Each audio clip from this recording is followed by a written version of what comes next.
et les cauchemars qui hantaient des usagers de certains axes routiers de l'intérieur du pays. Des axes tels celui reliant Guiba à Garango. Grâce à un prêt de 29 milliards 533 millions de francs CFA consenti auprès de la Banque islamique de développement BID, ce tronçon de la RN17 a vu ses travaux de bitumage officiellement enclenchés en fin novembre dernier. Au même mois de novembre 2019, des engins de génie civil sont entrés en action pour revêtir de bitume la route nationale 18 reliant Fadane-Gourma à Bogandé.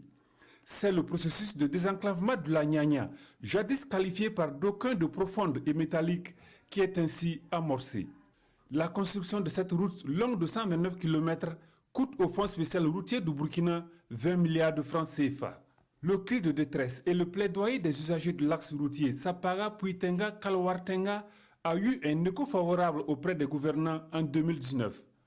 En réponse, l'État injecte 6 milliards de francs CFA pour réhabiliter cette route coloniale économiquement rentable, mais devenue un parcours de combattants. L'acte symbolique marquant le début d'aménagement et de bitumage de cette route de 22 km assortie d'une bretelle d'accès au marché de Puitenga est intervenu en octobre 2019. Du bitume également pour les 4 km de route menant au musée de Maniga dans le plateau central à partir de la RN 22 Ouagadougou-Kongoussi. Pour les garants du patrimoine touristique et culturel de Maniga, ce bitume est le fruit de 3 décennies de démarches et d'attentes. L'exécution du chantier a exigé du budget de l'État près d'1 milliard de francs CFA. Une route en 2x2 voies revêtue de 4 couches de bitume et d'un béton bitumineux. C'est la physionomie que la rocade sud-est boulevard de Tansoba, reliant l'échangeur de l'Est à celui de Ouaga 2000, devrait présenter en juillet 2021. Sa réhabilitation, entamée à la mi-juillet 2019, est financée par le Japon dans le cadre du plan directeur d'aménagement de l'Afrique de l'Ouest.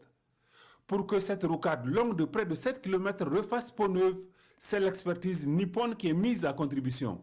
Une expertise qui promet livrer un ouvrage moderne à la hauteur des attentes des Burkinabés.